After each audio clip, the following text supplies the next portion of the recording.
Korintianina faharoa toko fahafolo. Avy amin'Andriamanitra ny maha apôstôly ani Paoly. Korintianina voalohany toko fahafolo ny andininy voalohany hatramin'ny fahavalo-ambin'ny folo. Ary ny tenako izaho Paoly dia mananatra anareo amin'ny hamoram-panahy sy ny fandeferan'i Kristy, dia izaho izay manetry tena hono raha eo anatrehanareo, fa sahy aminareo kosa raha tsy eo. Dia mangataka aho mba tsy ho sahy rehefa tonga amin'ny fahatokina izay kasaiko hahasahiana amin'ny sasany izay manao anay ho mandeha araka ny nofo.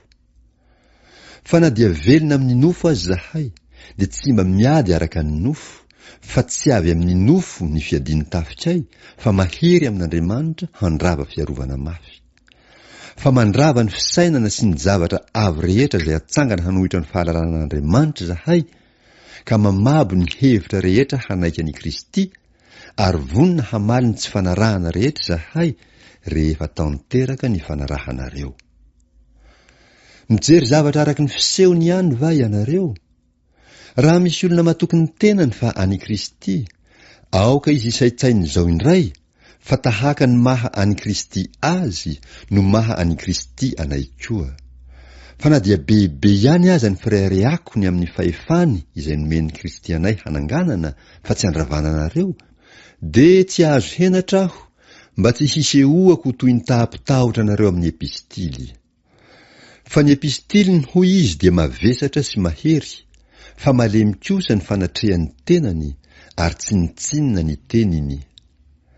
Aoka izany olona izany hihevitra izao, fa tahaka ny fiteninay amin'ny epistily, raha tsy eo izahay, dia ho tahaka izany koa ny asanay rehefa tonga izahay. Fa izahay tsy sahy hanao ny tenanay ho isan'ny sasany izay midera tena na hampitaha ny tenanay aminy, fa tsy heny reny satria manohatra ny tenany amin'ny tenany sy mampitaha ny tenany amin'ny tenany. Fa izahay tsy mba irehareha tsy amin'ny ohatra, fa araka ny ohatra ny voafaritr'Andriamanitra ho anjaranay, dia ohatra mihatra aminareo. Fa tsy toy izay tsy mihatra aminareo izahay, ka mihoatra ny faritry ny anjaranay, fa tonga hatrany aminareo aza izahay amin'ny filazantsarany Kristy.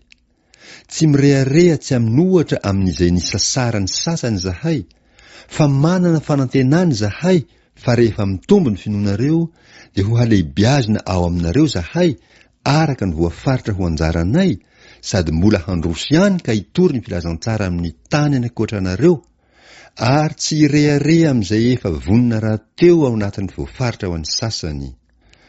Fa izay mirehareha dia aoka Jehova no ho reharehany. Jeremia 7:17.